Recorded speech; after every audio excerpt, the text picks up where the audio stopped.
Pakistani cricket team के top बल्लेबाज फखर Zaman Pakistani team के अंदर वापसी करने वाले हैं। ये खबरें पिछले दिनों के अंदर काफी गर्म थीं, लेकिन फखर जमान को पाकिस्तानी टीम से ड्रॉप करने के लिए अब प्लानिंग गर्म हो रही है। वो चीजें नजर आ रही हैं कि फखर जमान किस तरह से चैंपियन ट्रॉफी 2025 से भी बाहर हो सकते हैं। इस खबर की सारी डिटेल क्या है उसके बारे में आपको बताता हूं, लेकिन पहले फखर जमान का खुद का बयानिया सुनिए कि उन्होंने असल के अंदर खुद क्या कहा था। फखर जमान का तकरीबन 10 दिन पहले एक इंटरव्यू हुआ था जब पाकिस्तान के अंदर टी20 चैंपियन कप हो रहा था। उसके सेमीफाइनल मुकाबले के बाद फखर जमान ने कहा था कि उनकी एक बीमारी थी, जिसके चलते हुए उन्होंने चेयरमैन पीसीबी से बात की, पाकिस्तान क्रिकेट बोर्ड की मैनेजमेंट से बात की कि उनको 2 महीने के लिए रेस्ट दे दिया जाए। उन्होंने ऑस्ट्रेलिया सीरीज से बाहर रहने के लिए खुद कहा था, साउथ अफ्रीका की सीरीज से बाहर रहने के लिए खुद कहा था।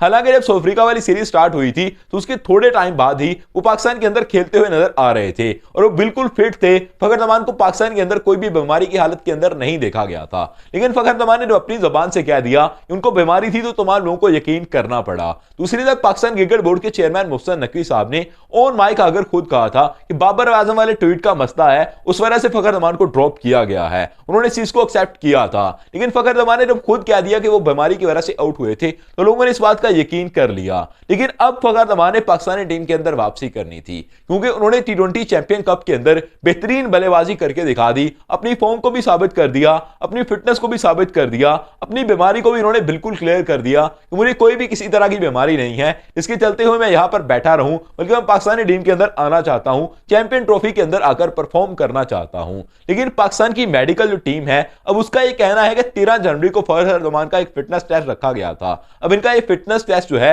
वह 13 जनवरी को नहीं होने वाला। इसके पीछे यह रीजन बताई गई है कि इनकी बीमारी दोबारा से ज्यादा हो सकती है। अगर बीमारी ज्यादा हो सकती है टेस्ट देने की वजह से, तो आप टेस्ट ना लीजिए, उसके बगैर इनको खिला दीजिए, इनका फिटनेस टेस्ट प्रॉपर लीजिए, उस बीमारी को आप ना चढ़िए, उसकी तशखीस करने के लिए ना जाइए, अगर उसकी तशखीस करने से वो बढ़ सकती है।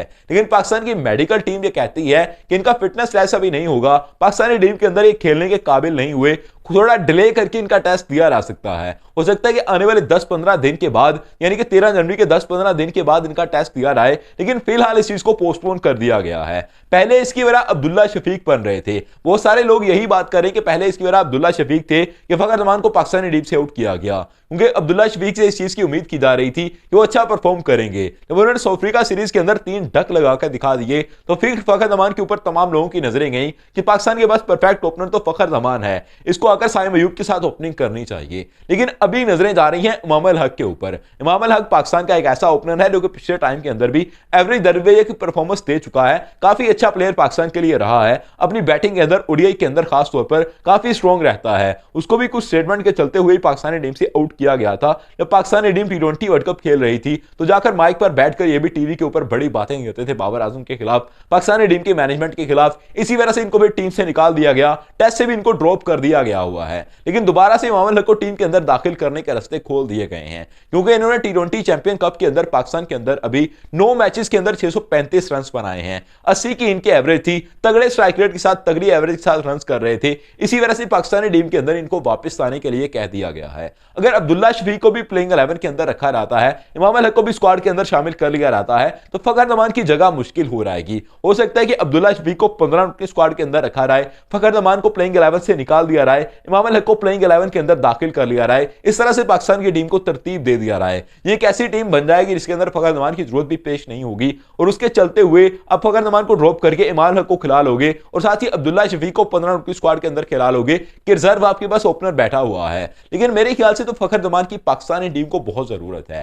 पाकिस्तानी टीम को इस चीज को समझना होगा, पाकिस्तानी क्रिकेट टीम की मैनेजमेंट को इस चीज को समझना होगा कि फखर जमान की फिटनेस के ऊपर काम करके, इसकी बीमारी के ऊपर काम करके किसी भी तरह से इसको टीम के अंदर वापस लेकर आए, ताकि चैंपियन ट्रॉफी 2025 के अंदर पाकिस्तान के लिए बेहतरी का सामान हो सके। क्योंकि इंडियन टीम के खिलाफ पाकिस्तानी टीम की तरफ से सबसे ज्यादा रन फखर जमान ने ही किए हुए हैं। फखर जमान की एवरेज काफी बेहतर है बाकी प्लेयर से, और ये कमाल की बल्लेबाजी करते हैं इंडिया के खिलाफ। चैंपियन ट्रॉफी 2017 के अंदर हमने वो चीजें देखी थी। आपको क्या लगता है कि फखर जमान को वापस आना चाहिए, या फिर इमाम अल हक को इनकी जगह पर खिलाया जाए तो अच्छा होगा, या फिर किसी और प्लेयर को खिला लें तो ये इनके लिए अच्छा रहेगा? कमेंट करके अपनी राय का इजहार जरूर कीजिए। लेकिन एक चीज है मेरे ख्याल से जो कि फखर जमान का रास्ता आए टाइम पर भी खोल सकती है कि ट्रायंगुलर सीरीज के अंदर भी अगर इनको नहीं शामिल किया रहा था, इनको पहले सीरीज के अंदर भी नहीं खिलाया रहा था, तो एक चीज है जो कि फखर जमान को टीम के अंदर लेकर आ रहेगी कि अगर ट्रायंगुलर सीरीज के अंदर इमाम अल हक अच्छी परफॉर्मेंस नहीं देते तो चैंपियन ट्रॉफी के लिए डायरेक्टली फखर जमान को पिक किया जा सकता है। यूं तो बहुत सारी चीजें हो सकती हैं कि इनकी फिटनेस के मसाइल हैं, बहुत सारे कंसर्न हो सकते हैं कि इनको हमने देखा था कि बहुत अच्छा नहीं खेल पा रहे थे, अच्छी फॉर्म के अंदर नहीं है, प्रैक्टिस के अंदर नहीं है, ये चीजें कोई भी कह सकता है कि डायरेक्ट इवेंट के अंदर किसी प्लेयर को नहीं खिला सकते। लेकिन हमने पिछले टाइम के अंदर देखा है कि इमाद वसीम को पिक किया गया था T20 वर्ल्ड कप के अंदर, और उससे पहले हमने देखा था तो मोहम्मद आमिर को भी वापस लाया गया था, अजहर महमूद को साल 2007 के अंदर वापस लाया गया था टीम के अंदर, और अर्जेंट उनको वापस लाया गया था। इसका मतलब कि पाकिस्तान के अंदर यह भी चीजें नॉर्मल है कि किसी भी प्लेयर को इवेंट के अंदर डायरेक्टली शामिल किया जा सकता है। वहाब रियाज को हमने देखा था कि उन्होंने भी आकर जब वर्ल्ड कप खेला था तो जब उन्होंने वाटसन को बॉलिंग की थी अच्छी, तो उनको भी स्क्वाड से ड्रॉप किया गया हुआ था, अचानक से उनको स्क्वाड के अंदर शामिल किया गया था। तो इसका मतलब है कि पाकिस्तान के अंदर कुछ भी यूं तो हो सकता है। लेकिन आपको क्या लगता है इसके ऊपर कमेंट करके अपनी राय का इज़हार जरूर कीजिए। Subscribe channel for more videos. Thank you all of you to be with us.